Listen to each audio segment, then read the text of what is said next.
What a blessing and what an honor.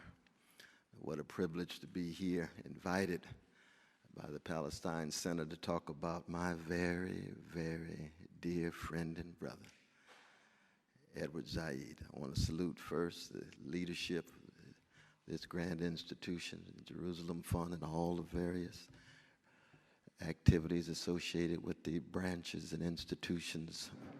My new friend and brother, Dr. Ali, thank you so very, very much.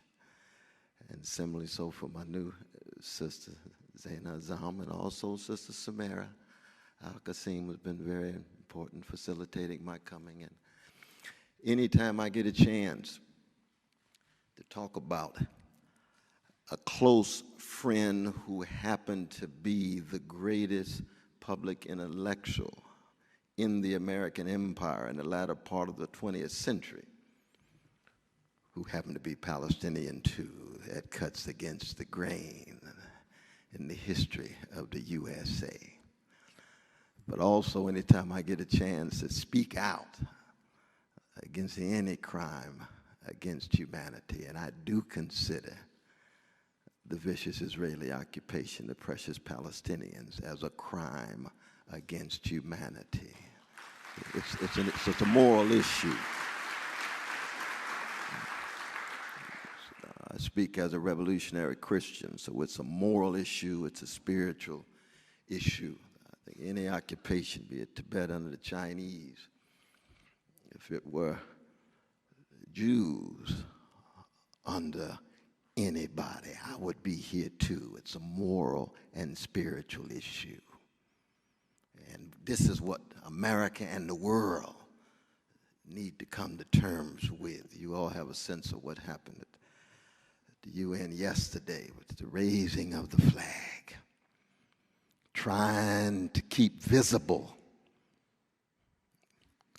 the plight and predicament of a significant slice, a crucial slice of humanity, Palestinians. But we live in a world in which Palestinian lives matter so little. Just like I come from a people in the belly of the American empire in which red lives matter so little, black lives matter so little, poor people's lives matter so little. And it was precisely this common ground that brought Brother Edward Said and myself together. It was 1977 that I first met Edward Said. I wanted to attend his lecture. I had read his masterpiece, Beginnings. I had already read his Harvard dissertation on Joseph Conrad and the fiction of autobiography. I had read it in the library. We had written it under Harry Levine. Harry Levine was one of the founders of comparative literary studies in the history of the United States. He actually was a Jewish brother from Omaha, Nebraska.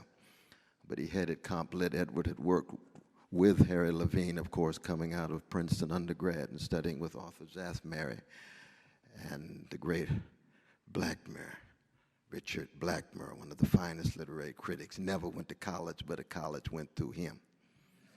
Professor at Princeton with just a high school degree. That's very rare. That's who Edward studied with when he went to Princeton.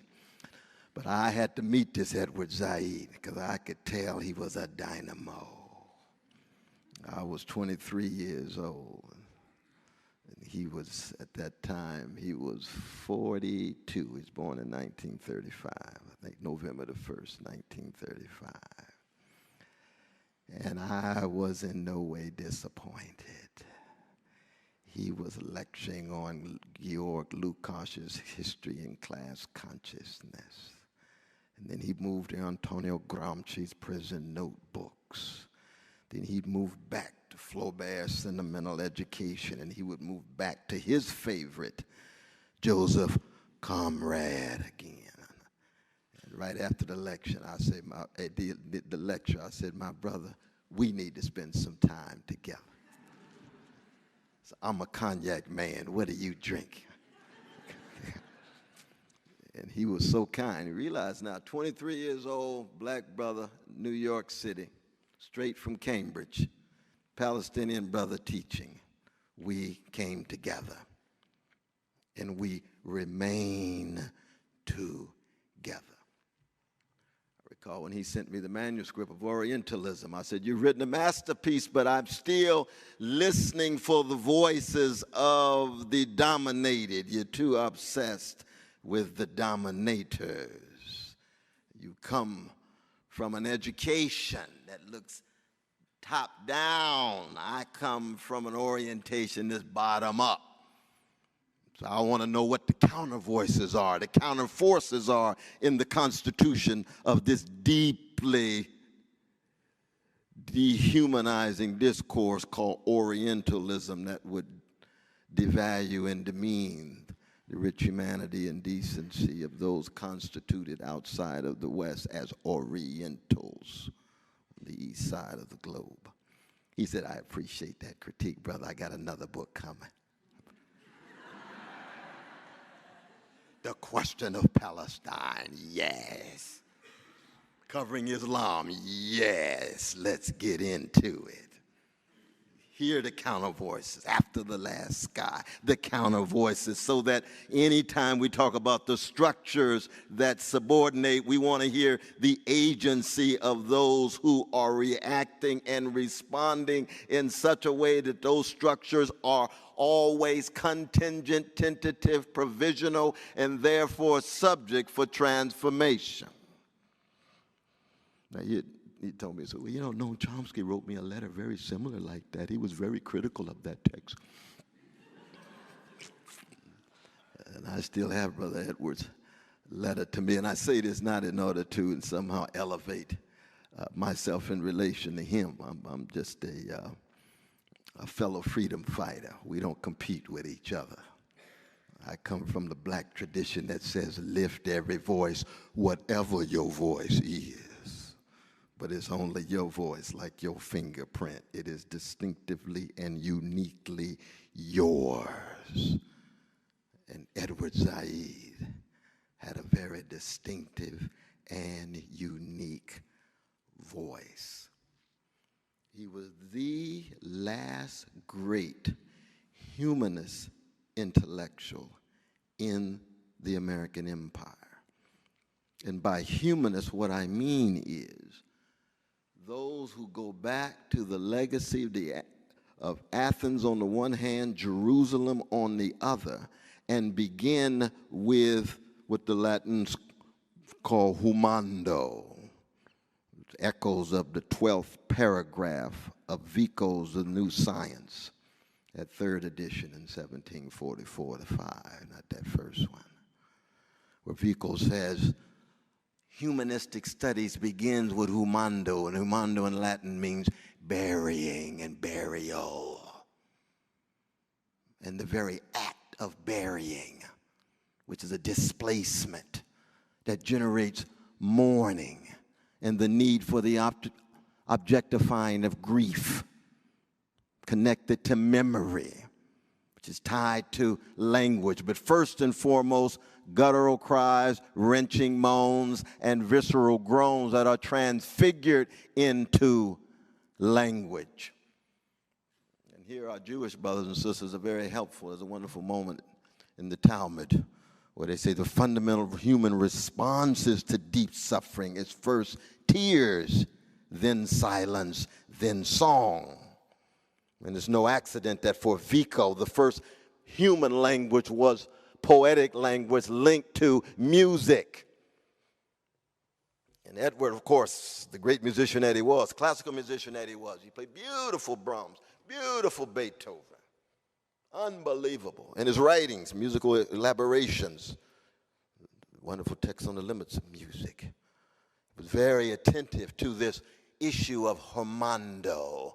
How do we, featherless, two-legged, linguistically conscious creatures born between urine and feces, that's who we are. How do we deal with suffering in our brief move from our mother's womb to tomb? Short trek, trying to come to terms with our sense of what it means to be human. And so for Edward Said, as a humanist intellectual, following Vico, but going back to Athens and specifically going back to Socrates. Socrates was a hero for my dear brother Edward Said, because Socrates embodied the willingness to interrogate, to criticize, to call into question the most fundamental assumptions and presuppositions of his time. And that's also what Edward wanted to do. Socrates says philosophy itself is a meditation on and preparation for death. Philo, Sophia, love of wisdom, philosophy. A lover of wisdom is one who is preparing for wrestling with forms of death. But as a humanist intellectual, Edward Said understood that you have to learn how to die in order to learn how to live. Here he follows Seneca. He or she who learns how to die unlearns slavery. Freedom is fundamental for Edward Said, but it's not abstract. Like Vico, it begins with the grave, the body, the songs of the group, the souls expressed, given the brief move from womb to tomb. So when Edward talks about humanist critiques of narrow forms of humanism, when Edward talks about I am one fundamentally committed to the dictum of Terence, himself a slave, that says nothing human is alien to me. And as an intellectual, going back to modern times with the Russians, over against the powers that be, going back to France and the Dreyfus affair, going against the powers that be, like Emile Zola. He says, I am going to be an intellectual like Socrates that says, echoing line 38a, the unexamined life is not a life for the human. And from 24a of that same dialogue of Plato's Apology, when Socrates says, my unpopularity is caused by parrhesia. What is parrhesia? Frank speech. Plain speech, fearless speech, unintimidated speech. And for Edward Said, my dear brother, your dear brother, he took that seriously.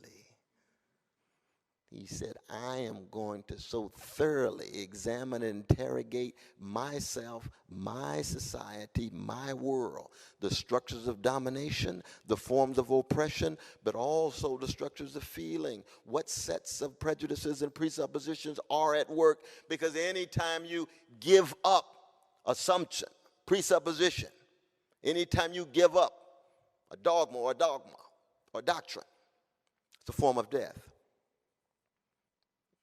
And that's why humanism is so inseparable from what the Greeks call paideia, P-A-I-D-E-I-A, deep education, different than the cheap schooling that's so pervasive these days. Because cheap schooling just market-driven skill acquisition, and no. Paideia is about learning how to die, giving up certain assumptions and presuppositions and letting them go so that you undergo transformation to become more mature, more cultivated, more politically awakened, more spiritually sensitive, more morally courageous. And these are the kind of things that Brother Edward and I talked about over cognac. And I won't tell you what he was drinking, but we both liked it. But this is serious talk, because when you look at his social position, what does it mean to be a Palestinian in the Ivy League, coming out of Princeton in 1957, PhD from Harvard 1964, going to Columbia University in 64, having friends like Lionel Trilling, and a host of others who will help facilitate your tenure, and at the same time being true to who you are and still deeply in solidarity with those who are suffering, beginning with your own people. Not stopping there, but beginning there. It's so easy to be assimilated outsiders, Palestinian, black, brown, red, women, and love everybody but your own people. Because that might guarantee some success. And I love Brother Edward Said's commitment. He was never satisfied with being successful. He was concerned about what he would be faithful to. How would he use his success in such a way that he could embark on frank speech and unintimidated speech that would attempt to tell the truth. And as one of his other heroes put it in the early part of Negative Dialectics, to Theodore Adorno, Adorno says the condition of truth is to allow suffering to speak. For a humanist, beginning with burial, linked to learning how to die into life, but be faithful unto death in the quest for truth, to allow the voices of those who are rendered invisible to be heard. And it is in the early 60s that Edward writes his first reflections on Arab predicament, journalism. But he's still very much tied toward, as you can imagine, his profession, his blessed family. And we should say a word about Hilda and Wadi, his mother and father. I don't like to talk about figures without talking about their mamas and their daddies, since they played a role, you know what I mean? Brother Edward wouldn't be here if it wasn't for Sister Hilda, his mama, and Brother Wadi, his father, you see. But you can imagine throwing that brilliant young Palestinian boy into U.S. circumstances in the 50s and 60s. What will be the result? Edward Said decides he's going to be a humanist intellectual. That's not some cheap title. It's something to be earned, just like Socrates. But Edward also knows that the legacy of Socrates associated with Athens has its own limits. The intellectual integrity of Socrates inspires Edward Said. But Socrates never cries. He never sheds a tear. And anybody who's never cried and never shed a tear has never really loved concrete human beings. Clashes with Vico. Socrates loves wisdom in the abstract. He doesn't love concrete persons. It's like Hamlet. He doesn't love others and suffers of spiritual malnutrition and moral constipation. Edward's connection with the legacy of Jerusalem begins with tears. It begins with Nakba. It begins with catastrophe. It begins with domination. It begins with internalized mis-self-perceptions among Palestinians themselves, vis-a-vis other Arabs, vis-a-vis themselves, vis-a-vis Israelis. Clarity, intellectual clarity wedded to tears. And tears do what? Shatter the numbness. Tears do what? Reorient the soul. That's what we love about the legacy of Jerusalem. That's what many of us love about Hebrew scripture. It begins with tears and cries of an oppressed people vis-a-vis a Pharaoh, and a covenant that says you are to be human at your best when you do justice, love, mercy, and walk humbly with thy God. When you let justice roll down like waters and righteousness like a mighty stream for all of the nations. That's the beginnings of a legacy of Jerusalem that says the world is to be looked at through the lens of the orphan and the widow and the fatherless and the motherless, the oppressed, those Frantz Fanon called the wretched of the earth. It's a very different orientation, a very different angle of vision of that of Socrates. And Edward Said the highly westernized brother that he was. And we can talk about this in question and answer.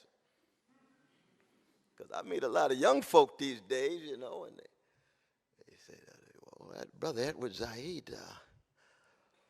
he was influenced a bit by the West. I said, a bit? Brother Edward Said was westernized through and through, but he had a magnificent Palestinian difference. And we can write a dissertation on that, too. So it wasn't completely subsumed under the West, but he was so deeply rooted in the West, and he taught Western humanities every year of his nearly 40 years when he was there at Columbia. And I was also blessed to teach both of his children at Princeton, Sister Naja and Brother Wadi. And the instructions they received from their father was that of a highly westernized Palestinian brother. Of course, Sister Marion, his wife, she brought in her wisdom to help create a balance. But my point is this: Athens on the one hand, Jerusalem on the other, beginning with tears, beginning with the angle of vision from the vantage point of the oppressed, but most importantly, allowing the expression of fearless speech to be said on behalf of oppressed people.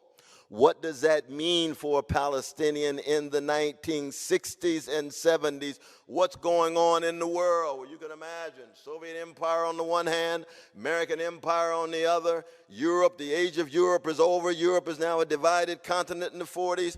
Dependent on either the Soviet Empire or the American Empire. The Middle East is undergoing transformation. Anti-colonial sensibilities are spreading. Africa's undergone decolonization. It is a different social configuration that is taking place, and it is one in which freedom and liberation are not just slogans. People are willing to live and die. In the United States, American apartheid is being resisted with unbelievable courage, with lynchings and murders and so forth and so on, but they keep coming, which is to say what? And this is where Marcus Garvey is very important. You all remember Marcus Garvey's rallies. He always would have at the beginning of the rally, the Negro is not afraid.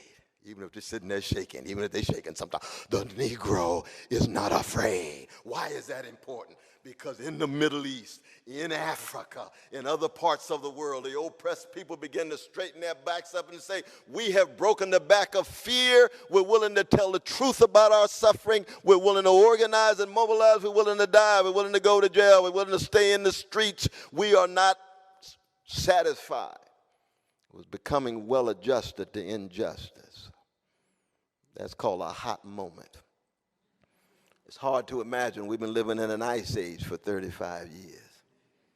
The neoliberal epoch is an ice age for most of the world, which is not to say that there hasn't been magnificent waves of resistance, collective and otherwise, in the West Bank and other places. But those are the pockets. But Edward Said is coming of age in a hot moment. Not just in the States, but around the world. And what is most significant is he is willing to make the connection between what is going on in the American empire. The American empire is center stage, uncontested world power. Only the Soviet empire in some ways competitive, in other ways very uncompetitive. And trying to reshape the whole globe in its image and for its interests, primarily corporate interests. And Edward Said says what? He says, oh, but there's a people locked into a settler colonial experiment.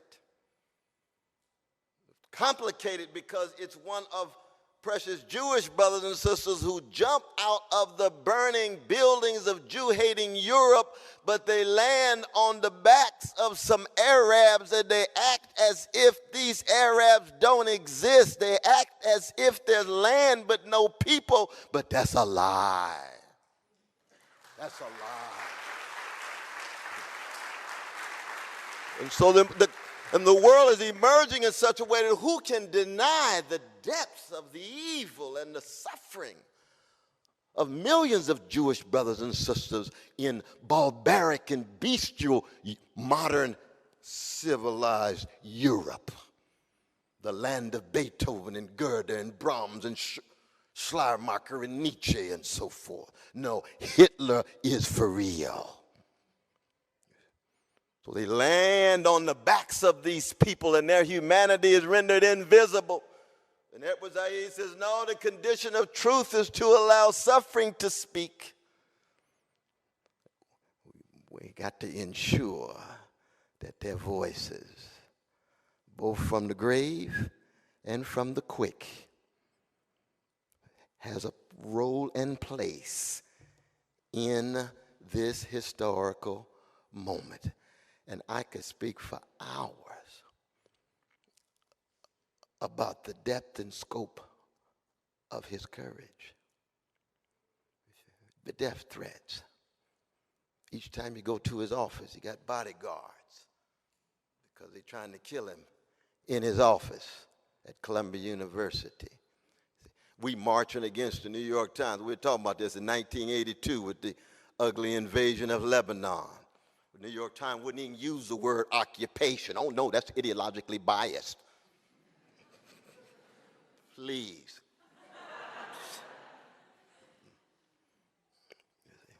Step by step by step, we now look back, and there's no doubt that we're still in a very, very difficult and nightmare situation when it comes to precious Palestinian brothers and sisters here and in the diaspora in so many ways. But in those days, it was the dark ages. And Edward was a Socratic and a prophetic light. And he does it in the context of the Academy of Literary Studies, literary criticism. And he says we must be committed to secular criticism. And by secular, all he meant was mustering the will, the heroic will, to be contra any method, any system, any orientation, any school of thought that thinks it has a monopoly on truth, especially when it is rendering the voices of oppressed people invisible or marginal. By secular, he had to fight against the post-structuralists, the Foucaults and the Derridas and Deleuze and others. People would run around and think, Edward Said is a postmodernist. No, that's not true. He's calling into question human will. He's calling into question human volition. That's not true. He's using any insights he can from any form of intellectual weaponry, be it Deleuze, Derrida, or Foucault. But he's got his own trajectory, and it is one of a radical humanist intellectual trajectory. Same would be true in terms of his talk about worldly criticism. You always begin with the complex circumstances. You always begin with being situated, so you know formal system will make sense of the lived experience of persons. There's no algorithm, there's no framework that is deodorized that can do justice to the funk of everyday people's struggles. That's why he loved C.L.R. James, because James's Marxism was always tempered by that which didn't fit. That's what he loved about Adorno, the cross grains that are not subsumable under any system, what the Greeks call a topos, the unclassifiable things. And that's one of his reasons why he remained distant from Marxism. He and I had long discussions about this, because Edward Said had a way of lecturing about Antonio Gramsci for an hour and a half. And you never know Gramsci was a Marxist. He just called him counter-hegemonic. In opposition. I said, well, he's more than that now. He's a communist now, brother. Well, that's not important, Brother West. Well, it is important. He got a class analysis here. But his formation was one in which he was always suspicious, because his conception of Marxism was one as a method and a system, and his conception of secular criticism is to hold all methods and systems at arm's length, to be flexible and fluid enough to keep track of what is true to the lived experience of people who are struggling, and at the same time ensure that those oppressed people are self-critical too. We can talk about his critiques of the PLO, his struggles with Yasser Arafat, his willingness to take a stand in the Palestinian context and ensure that self-criticism held across the board, even if that made him unpopular among Palestinians themselves, even as he's living under death threat in the American hegemon. Boy, that's a special brother. Very, very special brother indeed.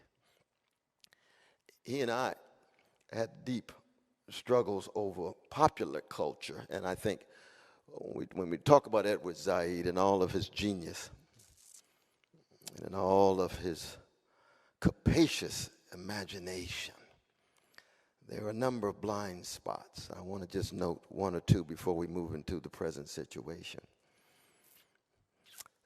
That Edward Said had a certain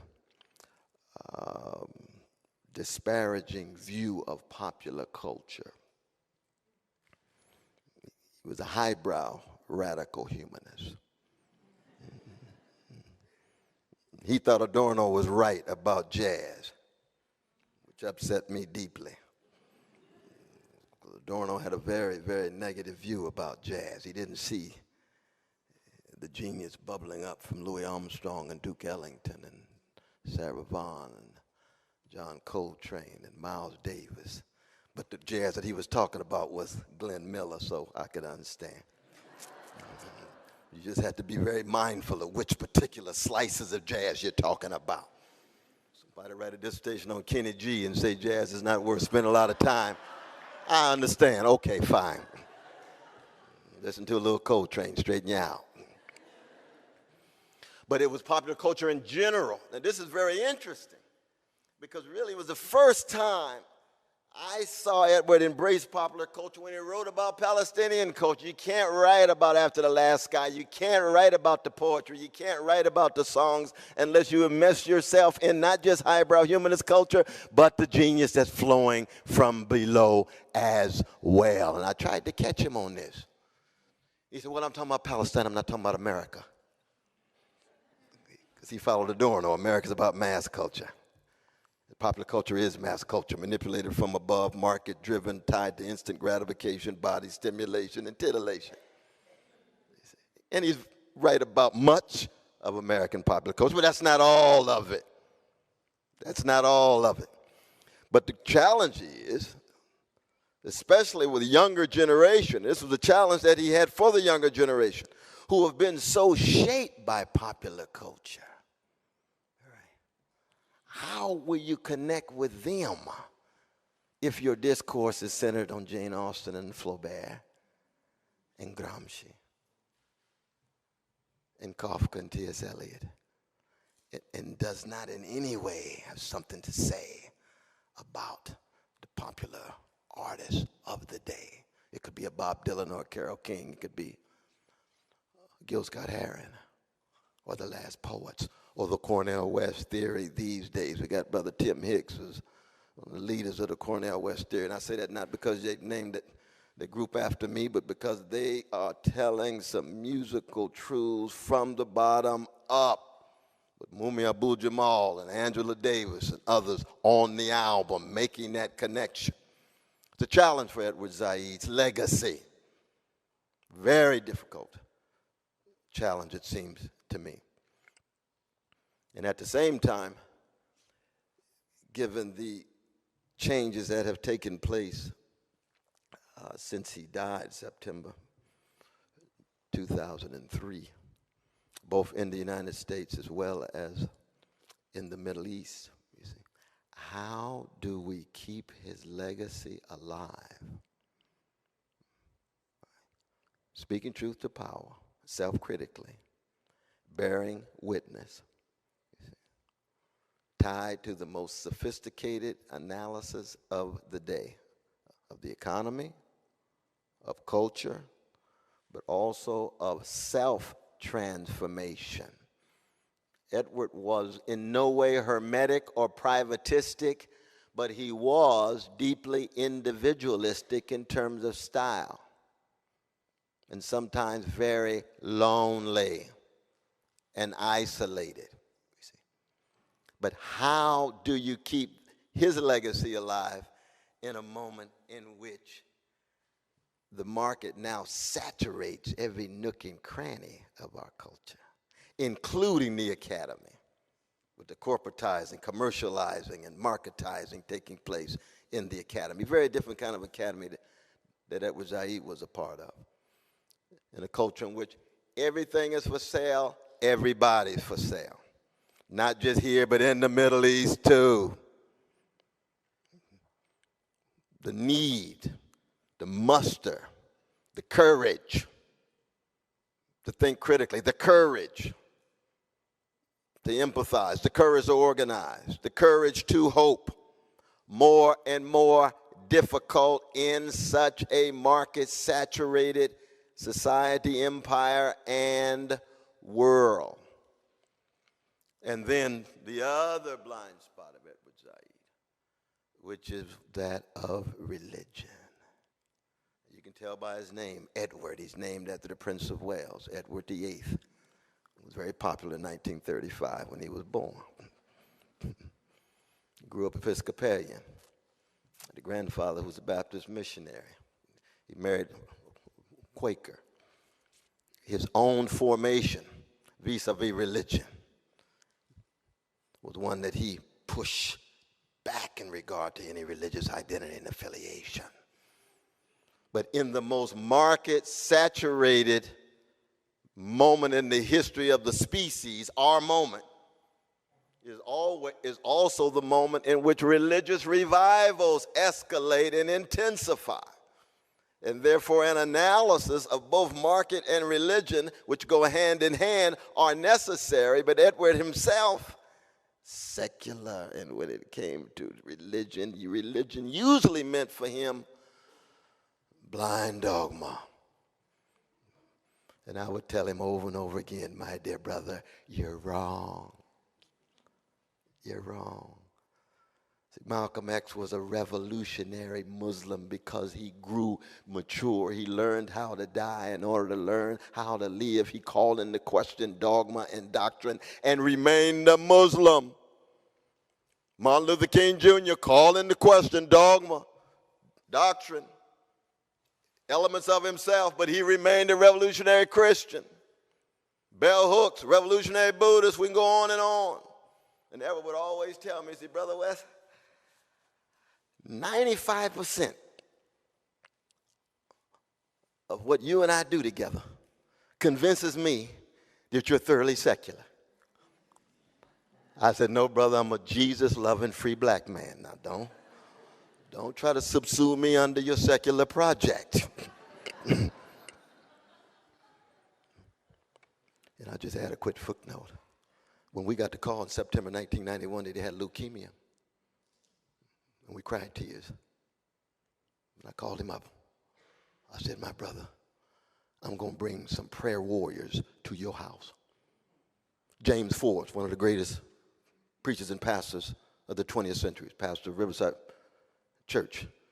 James Melvin Washington, the editor of A Testament of Hope, Martin Luther King Jr.'s writings. The three of us went straight to Edward's place. And we prayed in his living room. And he allowed us to pray. I told my brother, you got to get in on this.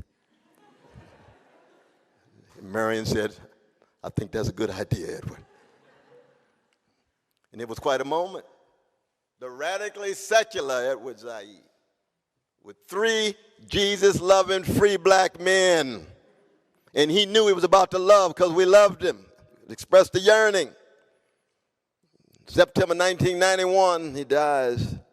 2003, that's 12 years. We don't know whether the prayers contributed to the 12 years or not. Probably not, but you never know. I've been praying for the elimination of poverty in the world. God doesn't hear it. But it was a solidarity felt. And it was the affirmation of his vocation, of his calling as radical humanist intellectual, telling America about the truth of its relation to a settler colonial experiment, like America itself being initially a settler colonial experiment, losing sight of the people in the land, saying there's no people in that land, and sooner or later truth crushed to earth will rise again, the voices will be heard, chickens come home to roost, you're going to reap what you sow. There was a parallel, you see, and Edward understood it. Where does that leave us now? First, more than anything else, I want to end with this quote from the great W.B. Du Bois. Du Bois was at the end of his life. He'd been in handcuffs in U.S. courts. Claims that somehow he was connected to the Soviet Empire. This is the height of the Cold War, McCarthyism. He lived 31 Court Street in Brooklyn Heights, in the greatest borough in the world, Brooklyn. And he had one visitor who was the most popular Negro in the world in 1939, but he was under house arrest in Philadelphia. His name was Paul Robeson. There's only two meet. And Du Bois says, I've got to send a love letter to the world to come to terms with 4 questions. He embarked on the writing of a trilogy of 3 novels. The first novel is called The Ordeal of Manzar. You turn to page 275 in that novel. And Du Bois says, first question, how shall integrity face oppression? I've been wrestling with that. Intellectual integrity, moral integrity, spiritual integrity, political integrity. The second question, what does honesty do in the face of deception? And we know we live in a world of such massive mendacity and criminality, of lies and crimes that are cast as normal. And we are told to be indifferent toward it.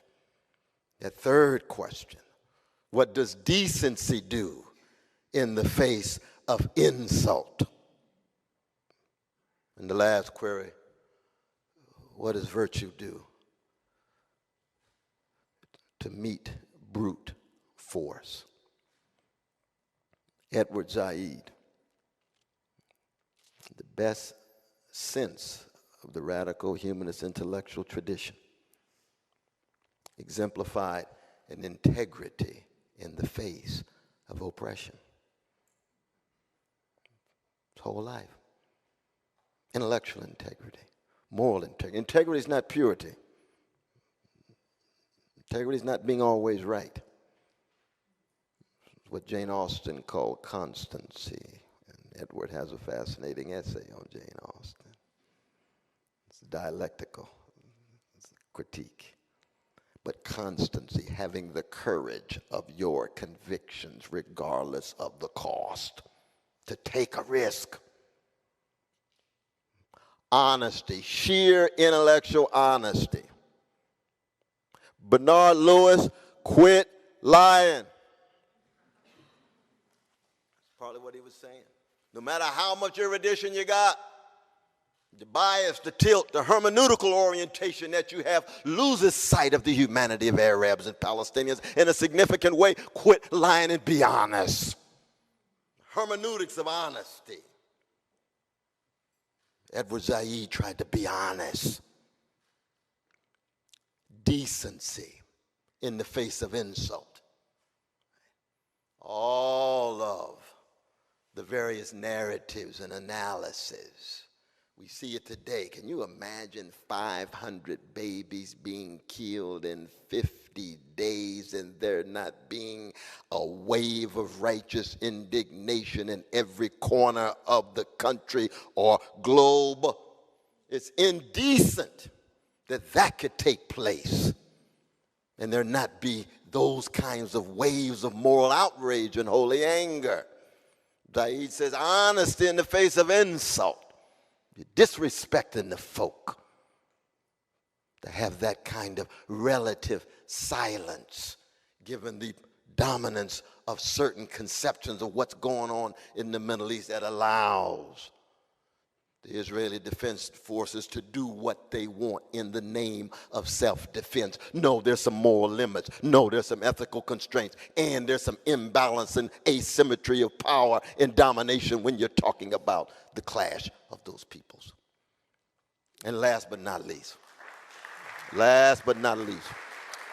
virtue in the face of brute force.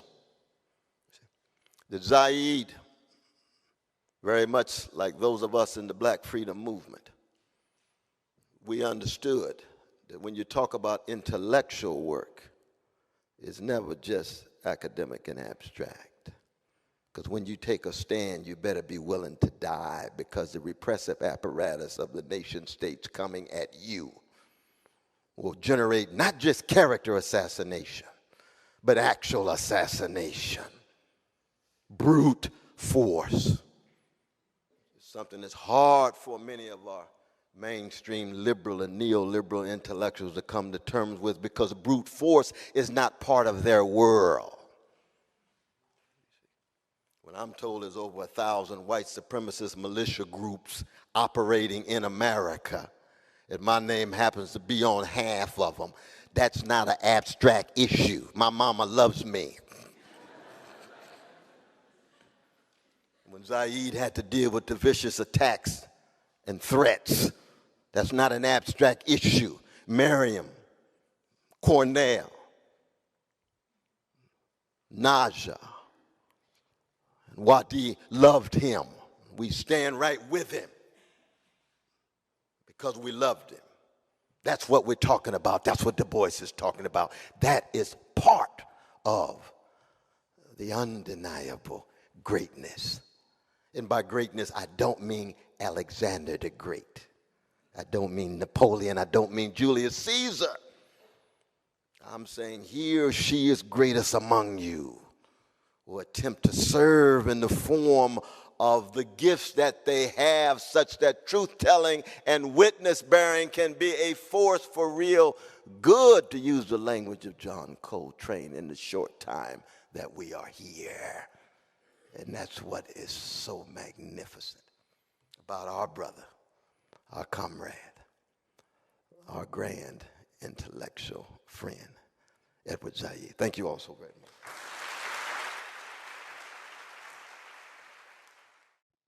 Thank you.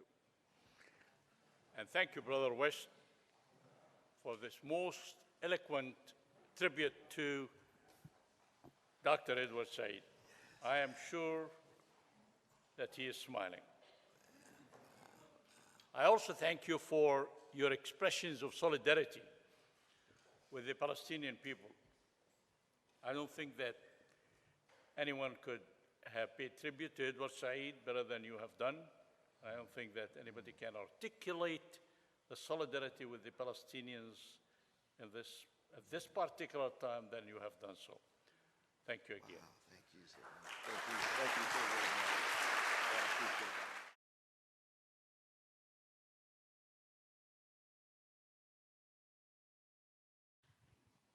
Thank you so much for your wonderful lecture. It was amazing.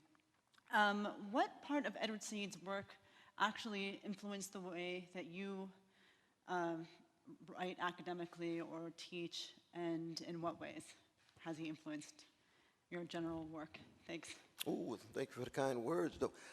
It's so many aspects of his work. I should mention some texts for people who are interested in going back to read Zaid. These are texts that I go back and read and reread. I mentioned Beginnings of 1975, which is still a magnificent work, especially that last chapter on Vico. The World, the Text, and the Critic is probably one of the best introductory texts to read, the 12 essays in that work. The Reith Lectures, the representation of the intellectual that he gave right in the midst of unbelievable controversy in Europe. He had been disinvited to the Freud lecture at roughly the same time. Culture and Imperialism is his magnum opus, powerful work. the question of Palestine still, it moves me so, as well as After the Last Sky. But I mentioned the work on music. Musical elaborations is crucial. His last works, the work on the late style, is worth reading. And the essay on Glenn Gould, you know Glenn Gould, the piano virtuoso. It's very rare that you get a humanist intellectual who uses a musician as the model of what a virtuoso, an intellectual enacting virtuosic activity is. And Edward, of course, being a pianist. But it's a fascinating read at Glenn Gould in that work. And then it's a little text called Humanism and Democratic, what's the name of it? Anybody remember that little book? Humanism and Democratic Criticism. That's what it is. And I was surprised because Edward usually held at arm's length American culture. He wrote one essay introducing Herman Melville's Moby Dick, but he tended to talk about European comparative literature. Whereas in this text, he's talking about American thinkers. Very, very important, because he's not just coming home in the sense of New York, Columbia University, but it's the USA. So all of those texts I read and reread. I really do. And I've taught in prison for 37 years, and I always include my brother Edward Zaid's text for the brothers. Always. An essay now, because, you know, Edward can be prolix in the language sometimes for everyday folk.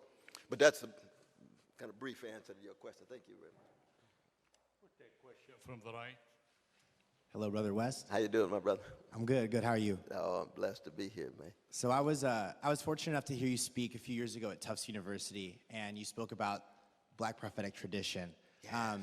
And this past year, I had the pleasure, well, not the pleasure, but the duty to go to Ferguson, and ended up actually working with one of your colleagues, Reverend Sekou, out of Boston. Oh, yes. And in doing so, I was thinking tonight during your talk about the relevance of the Black prophetic tradition and how it plays into activism nowadays, specifically with Black Lives Matter and organizations around the United States. With respect to this talk, and since we're discussing Edward Said's legacy, how has his work informed your activism within the United States, and how do you think it should inform the way that we organize in communities right now in the United States, in the belly of the empire? Yeah, I appreciate both the question, but also I'm glad you invoked Brother Sekou, because he's one of the magnificent prophetic revolutionary Christians of our day, and he works there with Tef Poe and a whole host of activists on the ground with Netta and others. Part of the Ice Age that I was talking about is the way in which Black radicals have either been silenced or put to sleep under a Black president. Because usually the Black freedom struggle is the leaven in the American loaf. See, that critique of white supremacy, expressing that Black rage, willing to organize and mobilize, once that thing expresses itself, lo and behold, women, workers, gay brothers, lesbian sisters, elderly, so wait, oh Lord, we can get in on this too. That's exactly right, because it's for everybody, but it starts on the chocolate side of town. And that's been the history of the country. That's the history of the country, right? The abolitionists, Fred Douglass and others, take off, and then the suffragists, who were part of the anti-racist movement, take off. The trade union movement. Why is that? Well, there's a lot of historical reasons. Not because Black people have a monopoly on truth or goodness or anything, but the particular role of white supremacy in shaping and molding the country is so fundamental that once you hit white supremacy, lo and behold, all of these issues of justice start coming to bear. The same is true in 1965. We look at the country. Look how America has changed since 1965. What was that? That's the Black freedom movement that pushed back the white supremacist Immigration Act, the 1921. It said, look, we are fighting white supremacy. We know this immigration is so white supremacist. We want the whole world to come. Now we got a very different and wonderful America as a result of the Black freedom movement in that sense. Well, we get a Black president. Oh, Lord, nobody want to be critical. Nobody want to tell the truth. Every 28 hours, some Black or brown person gets shot by a police security guard. You got Black president, Black attorney general, Black homeland security. Not one policeman goes to jail. Something just ain't right. Where's the voices? Well, we got to protect the black president. Now the black freedom movement, like Edward in the context of the Palestinians. Arafat, here's the critique, brother. I'm seeing too much unaccountability here. I'm seeing too much irresponsibility here. Don't say that. We fighting the Israeli occupation. I know that, but I'm going to keep you accountable too. Don't use Israeli occupation to somehow hide and conceal your own lack of accountability. Edward had to deal with tremendous antagonism. Of course, you know better than I do. Is that right, my brother? Absolutely. And so I said to myself, my God, if he could do that, I could try to keep the president accountable. Be it drones dropping bombs on precious folk in Yemen or Pakistan or Afghanistan. What is it now? 231 children killed by bombs dropped by U.S. drones. And where's the voices? That's a war crime to me. Those are war crimes. I don't care what color the leader is. That's a war crime. Across the board. Let's just tell it the way it is. You know what I mean? Got massive surveillance that Edward Snowden has laid bare, and we won't even talk about the friendly relations with Wall Street. You know, what does it mean to go into a meeting in March of 2009 and tell the top 13 CEO, you bring a cake and say, I stand between you and the pitchfork of the masses, but I'm on your side, I will protect you. No, that's not Martin Luther King Jr., Malcolm X, Fannie Lou Hamer. You go to the poor, children, and the working people and say, I will protect you, I will serve you. You don't go to Wall Street and tell them that. And how many Wall Street executives? Massive criminality in 2008 and 9, insider trading, market manipulation, predatory lending, on and on and on. How many Wall Street executives go to jail? Less than the number of Negroes in the National Hockey League. You know, so it's Zaid's spirit that says, Brother West, keep trying to tell the truth. Keep trying to bear witness. You're not in this for a popularity context. You tied to integrity, honesty, and decency. I can hear his voice from the grave. In a secular mode, I still got Jesus, but that's all right. That's all right. But that's the beginnings of an answer. And the new marvelous militancy that's not just in Ferguson, but Baltimore, in Los Angeles, in Staten Island, more and more escalating, you know. That's the crucial thing. We got a march in New York, October 24th, Carl Dixon and myself. It's going to be another manifestation of it. It's not a fad. It's not a fashion. It's a way of life. And we're going to be faithful unto death.